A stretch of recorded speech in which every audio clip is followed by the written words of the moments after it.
Assalamualaikum warahmatullahi wabarakatuh. Selamat datang kembali di channel Gema Gaib Official. Tempatnya cerita-cerita horor nyata dan kisah mistis yang bikin bulu kuduk merinding. Malam ini gue bakal bawain sebuah kisah nyata dari sebuah desa di Jawa Tengah, tentang sebuah keluarga yang mendadak kaya raya. Tapi di balik itu ada rahasia kelam. Tetangga mereka diduga dijadikan tumbal pesugihan. Siapin nyali kalian, matikan lampu, dan mari kita mulai ceritanya. Waktu itu aku masih tinggal di sebuah desa kecil di Jawa Tengah. Desa kami sebenarnya biasa saja, tenang, jauh dari hiruk pikuk kota, dan sebagian besar warganya hidup dari bertani. Jalanan desa masih tanah berbatu, kalau hujan jadi becek, dan rumah-rumah penduduk rata-rata terbuat dari kayu atau anyaman bambu. Aku ingat betul suasana sore di sana. Angin sepoi-sepoi, suara jangkrik kalau malam, dan udara yang selalu dingin kalau sudah masuk bulan-bulan tertentu.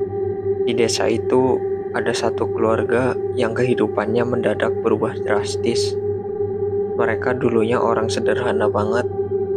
Rumah mereka cuma papan yang catnya sudah pudar. Atapnya banyak bocor.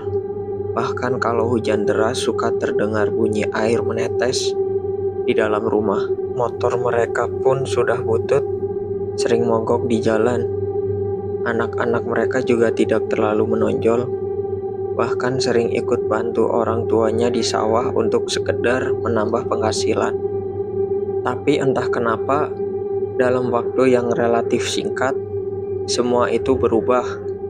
Rumah yang dulu sederhana tiba-tiba direnovasi jadi rumah besar dengan tembok tinggi, cat baru, bahkan ada pagar besi menjulang yang kelihatannya kokoh banget.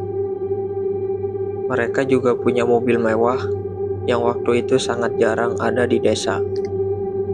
Sawah mereka yang dulu sedikit, entah bagaimana bisa bertambah luas. Orang-orang di desa sampai bingung dari mana asal semua kekayaan itu, karena jelas tidak mungkin didapat hanya dari bertani. Awalnya orang-orang desa mencoba berpikir positif. Mungkin mereka dapat warisan dari keluarganya di kota, atau mungkin usahanya memang sedang lancar. Tapi lama-kelamaan muncul hal-hal yang bikin bulu kuduk berdiri. Ada sesuatu yang tidak beres, sesuatu yang bikin banyak warga curiga. Setiap malam Jumat Kliwon, dari rumah mereka selalu terdengar suara gamelan yang samar. Awalnya orang-orang mengira mereka sedang punya acara atau hajatan kecil. Tapi yang aneh, gak pernah ada tamu keluar masuk. Gak ada tanda-tanda hajatan sama sekali.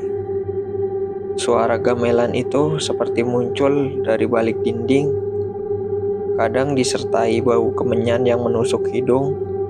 Warga yang rumahnya dekat sering mengeluh karena suara itu terdengar terus sampai lewat tengah malam.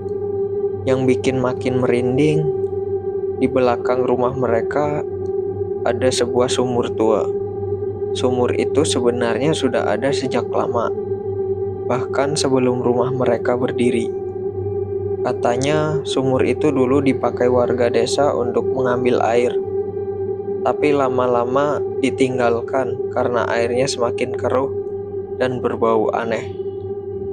Orang tua di desa bahkan sering bilang kalau sumur itu ada penunggunya. Setelah keluarga itu menjadi kaya raya, sumur tersebut ditutup rapat dengan papan tebal dan seng. Tapi meskipun ditutup, warga sering bilang kalau suara gamelan, tangisan lirih, atau bahkan tawa aneh terdengar dari arah sumur itu. Aku sendiri beberapa kali mendengar cerita dari tetangga yang rumahnya bersebelahan. Katanya setiap tengah malam, Ada suara langkah kaki yang berputar-putar di sekitar sumur, seperti orang sedang berjalan tanpa tujuan. Suara itu berat, pelan, tapi jelas terdengar di keheningan malam. Pernah juga ada yang bilang melihat bayangan hitam besar berdiri di dekat sumur, bayangan yang jauh lebih tinggi dari manusia biasa.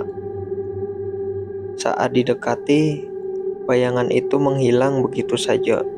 Suatu malam, aku pernah main ke rumah temanku yang tidak jauh dari rumah keluarga itu. Kami duduk di teras sambil ngobrol. Tiba-tiba terdengar suara gamelan yang samar. Awalnya kupikir ada acara di dusun lain, tapi suara itu jelas-jelas berasal dari arah rumah mereka. Suara gong, kendang, dan saron terdengar jelas, meskipun tidak ada satupun orang keluar masuk rumah itu. Bahkan lampu rumah mereka sudah padam, seolah-olah penghuninya sedang tidur. Aku dan temanku saling pandang, lalu buru-buru masuk rumah karena rasa takut sudah menguasai. Kabar aneh tentang keluarga itu mulai menyebar ke seluruh desa.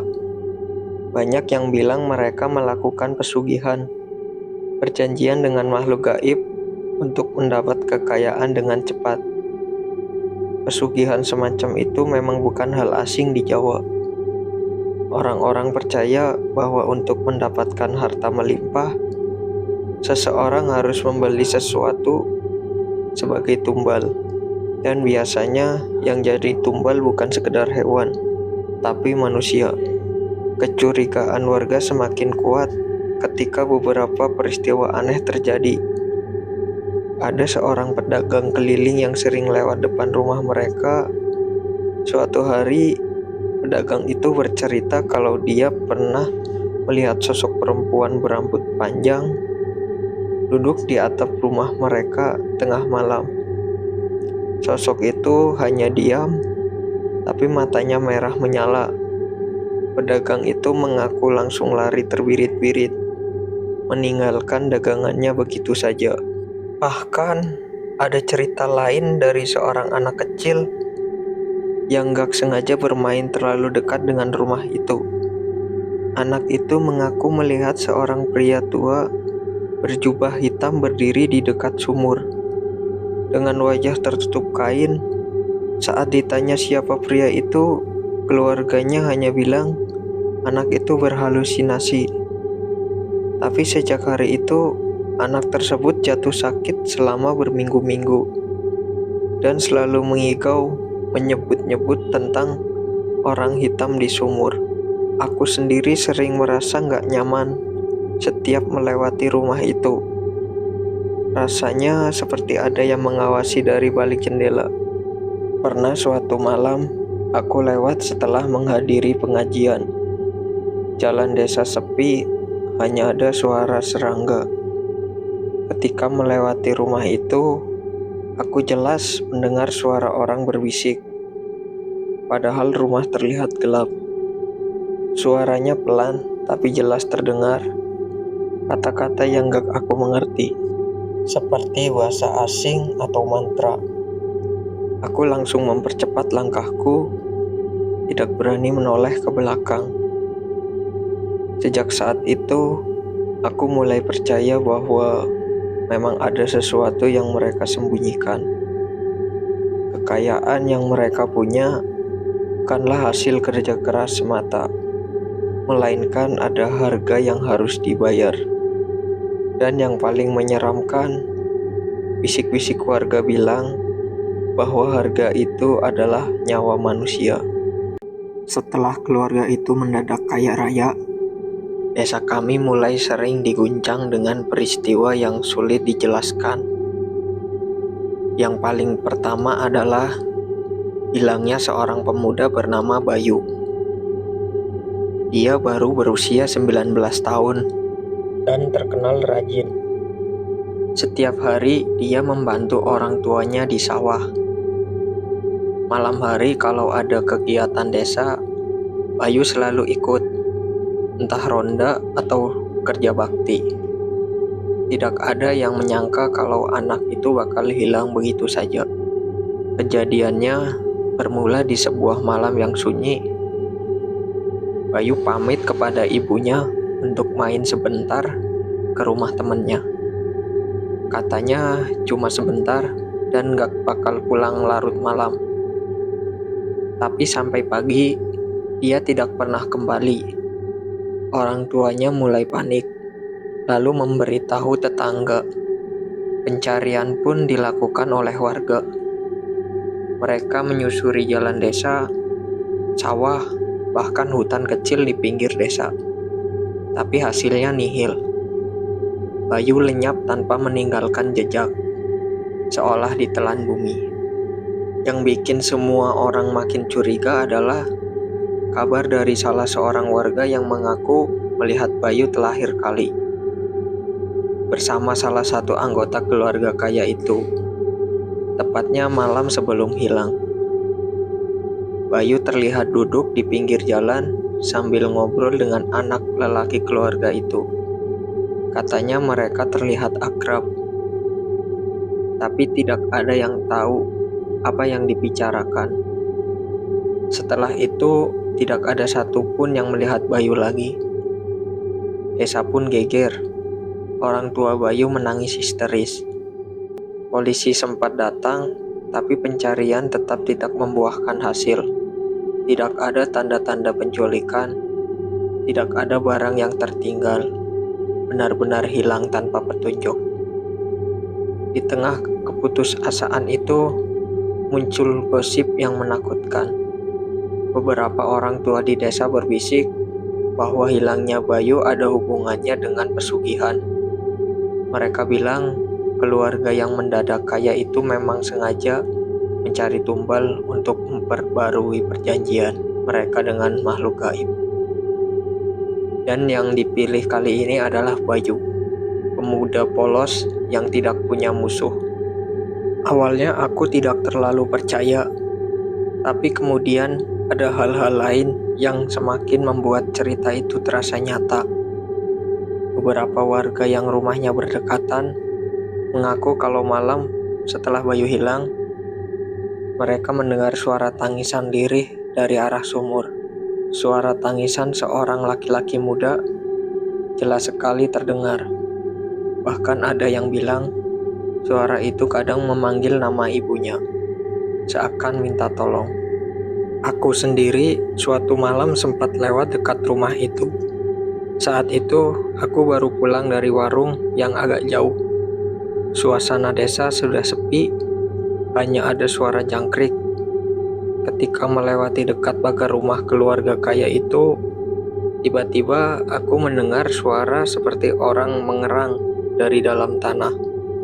Aku berhenti sebentar, mencoba mendengarkan. Suaranya lemah, seperti orang yang sedang kesakitan. Buluku langsung berdiri, rasa takut menyergap, dan aku buru-buru mempercepat langkah tanpa menoleh ke belakang. Beberapa hari setelah itu, semakin banyak kejadian aneh. Ada seorang ibu yang bermimpi didatangi Bayu. Dalam mimpinya, Bayu berdiri dengan wajah pucat, pakaiannya basah kuyup, dan matanya berkaca-kaca. Ia berkata pelan, "Aku di bawah, tolong aku." Ibu itu terbangun dengan tubuh gemetar, dan sejak saat itu tidak berani melewati rumah keluarga itu sendirian. Desa jadi semakin mencekam. Warga sudah mulai saling curiga. Bahkan ada yang berani terang-terangan menuduh keluarga itu terlibat dalam hilangnya Bayu. Tapi keluarga itu selalu menolak. Mereka bilang tidak tahu apa-apa dan tidak ada hubungannya dengan pesugihan. Tapi anehnya, mereka sama sekali tidak ikut mencari Bayu. Tidak pernah menampakkan simpati. Bahkan wajah mereka terlihat dingin, seolah tidak peduli dengan musibah yang menimpa tetangganya sendiri. Yang paling bikin merinding adalah cerita dari seorang bapak yang sedang ronda malam. Ia mengaku melihat sesuatu di halaman belakang rumah keluarga itu. Dari kejauhan, terlihat ada cahaya api kecil seperti obor. Saat diperhatikan lebih jelas, ternyata ada sosok hitam besar yang duduk bersila di dekat sumur tua. Sosok itu tinggi, badannya besar, dan seolah menunduk sambil mengumandangkan sesuatu. Di depannya ada sesajen berupa kepala ayam dan bunga 7 rupa. Bapak itu mengaku saking takutnya sampai tidak berani mendekat. Langsung lari kembali ke pos ronda. Kabar itu cepat menyebar. Warga makin yakin bahwa keluarga tersebut memang benar-benar melakukan ritual pesugihan. Dan Bayu adalah tumbal mereka. Sayangnya tidak ada bukti nyata, sehingga semua hanya jadi desas-desus yang tidak bisa dibuktikan. Tapi ketakutan sudah terlanjur menyebar. Setiap malam Jumat Kliwon, setelah kejadian itu, suara gamelan yang dulu hanya samar-samar, kini terdengar lebih jelas, seperti ada pesta besar di dalam rumah itu. Padahal dari luar rumah terlihat gelap. Kadang suara itu disertai bau anyir yang menyengat, mirip bau darah bercampur kemenyan. Warga yang melewati rumah itu selalu mempercepat langkah. Bahkan ada yang memilih memutar jalan lebih jauh demi tidak melewati rumah itu. Aku sendiri masih sering teringat wajah Bayu. Dia temanku juga, walaupun tidak terlalu dekat. Rasanya tidak masuk akal kalau dia hilang begitu saja. Tapi semakin banyak tanda-tanda aneh yang muncul, semakin besar rasa takutku bahwa Bayu benar-benar dijadikan tumbal. Apalagi kalau mengingat suara tangisan dari arah sumur dan mimpi-mimpi warga yang melihatnya meminta pertolongan. Semua itu terlalu nyata untuk dibilang kebetulan. Sejak malam itu, desa kami tidak pernah sama lagi. Rasa curiga, takut, dan gelisah selalu menghantui. Dan keluarga yang mendadak kaya itu tetap hidup seperti biasa. Bahkan semakin terlihat makmur. Sementara keluarga Bayu masih menangis, menunggu kepulangan anak mereka yang entah ada di mana. Setelah hilangnya Bayu, desa kami tidak pernah benar-benar tenang lagi. Warga hidup dalam ketakutan, apalagi setiap kali malam tiba. Rumah keluarga yang mendadak kaya itu semakin terasa angker. Tidak ada yang berani lewat sendirian di depannya, apalagi saat malam Jumat Kliwon. Semua orang seperti tahu ada sesuatu yang jahat bersemayam di balik pagar besi dan dinding kokoh rumah itu. Tapi puncak dari segala ketakutan terjadi ketika seorang tokoh agama dari desa tetangga datang. Namanya Mbah Sastro. Orang tua yang dikenal punya ilmu dan sering membantu desa lain yang mengalami gangguan gaib. Beberapa warga desa sepakat memanggil beliau untuk mencari tahu apa yang sebenarnya terjadi di rumah itu. Malam itu, warga berkumpul diam-diam. Tidak semua ikut, hanya beberapa orang yang berani saja. Aku salah satunya, karena rasa penasaran lebih besar dari rasa takut. Kami mengikuti Mbah Sastro ke dekat rumah keluarga itu. Udara malam itu terasa berat, angin dingin bertiup pelan, tapi entah kenapa rasanya sesak, seperti ada beban menekan dada. Mbah Sastro mulai berjalan pelan mengitari rumah itu. Beliau menggumamkan doa, lalu berhenti di dekat sumur tua yang ditutup rapat dengan seng dan papan. Semua warga yang ikut menahan nafas. Suasananya begitu hening, hanya terdengar suara jangkrik dan detak jantungku sendiri. Tiba-tiba Mbah Sastro berteriak dengan suara keras dan tegas. "Kalian semua jangan mendekat." Semua terdiam. Dari arah sumur terdengar suara lirih seperti seseorang sedang menangis. Semakin lama, suara itu semakin jelas, seperti tangisan seorang laki-laki muda. Aku langsung merinding, karena suara itu terdengar persis seperti suara Bayu. Suara lirihnya memanggil ibunya. "Mak, tolong aku, panas. Mak, gelap sekali di sini." Beberapa ibu-ibu yang ikut langsung menutup mulutnya. Ada yang sampai menangis pelan. Rasanya seperti tidak masuk akal. Tapi suara itu jelas terdengar. Mbah Sastro lalu menancapkan sebuah tongkat kecil di dekat sumur. Lalu menaburkan garam dan bunga 7 rupa di sekelilingnya. Tak lama kemudian, tanah di sekitar sumur bergetar pelan, seperti ada sesuatu yang bergerak di bawah sana. Dari celah papan penutup sumur, muncul bau busuk menyengat, campuran antara amis darah dan bangkai. Bau itu begitu kuat sampai membuat beberapa orang hampir muntah. Tiba-tiba dari balik sumur terdengar suara lain, suara berat, dalam, dan menggelegar. "Dia milikku, jangan ganggu." Suara itu membuat seluruh tubuh gemetar. Itu jelas bukan suara manusia. Mbah Sastro tetap tenang, meskipun wajahnya tampak tegang. Beliau terus melafalkan doa. Suara semakin keras, menutupi suara mengerikan itu.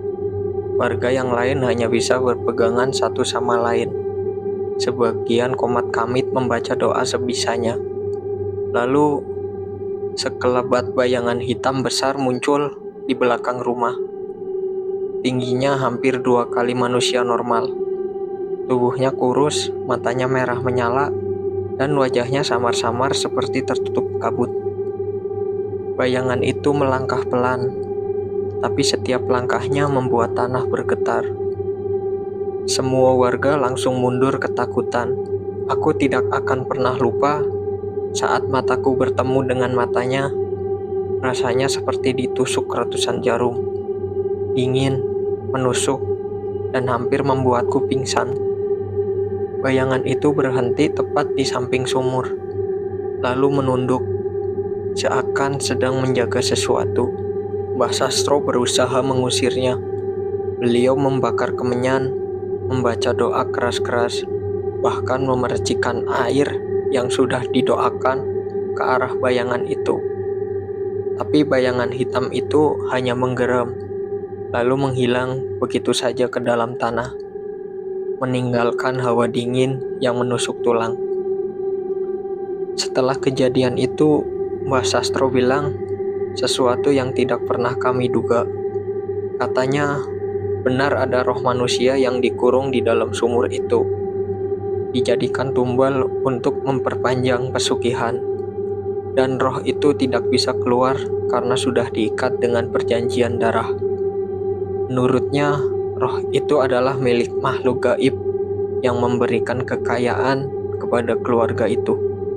Warga langsung menangis, terutama keluarga Bayu yang ikut malam itu. Mereka yakin kalau roh yang dimaksud adalah Bayu. Tapi meskipun sudah berusaha, Mbah Sastro bilang tidak bisa membebaskannya. Hanya yang membuat perjanjian itu yang bisa melepaskan, dan itu hampir mustahil. Keesokan harinya, warga mendatangi rumah keluarga kaya itu. Mereka menuntut penjelasan, tapi keluarga itu tetap bersikeras tidak tahu apa-apa. Wajah mereka dingin, tidak ada rasa bersalah sedikit pun. Bahkan kepala keluarga itu hanya tersenyum tipis, lalu menutup pintu rumah tanpa berkata apapun. Sejak saat itu, keluarga tersebut semakin dikucilkan. Tidak ada warga yang mau bergaul dengan mereka lagi. Tapi anehnya, meskipun dijauhi, mereka tetap hidup dengan kekayaan yang berlimpah. Sawah mereka makin luas, dan mobil mereka makin banyak, dan rumah mereka semakin mewah. Seakan-akan kekuatan gaib itu benar-benar menjaga mereka. Sementara keluarga Bayu tidak pernah menemukan jasad anak mereka. Hanya doa yang bisa mereka panjatkan setiap malam, dengan harapan roh anaknya bisa tenang, meskipun sudah dijadikan tumbal. Yang lebih mengerikan, sampai sekarang, setiap malam Jumat Kliwon, warga masih sering mendengar suara gamelan dari rumah itu. Dan kalau berani berdiri cukup dekat dengan sumur tua di belakang rumah, kadang suara lirih memanggil-manggil, "Tolong, tolong aku masih di sini." Aku sendiri sudah lama pindah dari desa itu, tapi cerita ini selalu membekas di ingatan. Setiap kali aku mendengar suara gamelan di kejauhan, bulu kuduku pasti berdiri, mengingat malam-malam ketika roh Bayu menangis, meminta pertolongan dari dalam sumur. Dan aku percaya keluarga itu tidak hanya mengambil satu tumbal, karena setiap beberapa tahun selalu ada orang yang hilang tanpa jejak di desa itu. Entah siapa lagi yang sudah jadi korban, tapi satu hal yang pasti, kekayaan mereka bukanlah berkah, melainkan kutukan yang dibayar dengan nyawa manusia. Itulah kisah nyata tentang tetangga yang dijadikan tumbal demi kekayaan. Entah benar atau tidak, tapi sampai sekarang suara-suara aneh dari sumur tua itu masih sering terdengar. Kalau kalian punya cerita horor nyata atau pengalaman mistis, bisa banget share di kolom komentar atau kirim lewat email kami. Nanti akan gue bacain di Gema Gaib Official. Jangan lupa like, share, dan subscribe biar kalian gak ketinggalan kisah-kisah horor selanjutnya. Sampai jumpa di cerita berikutnya. Tetap waspada, karena kita nggak pernah tahu siapa yang sedang memperhatikan kita di balik kegelapan.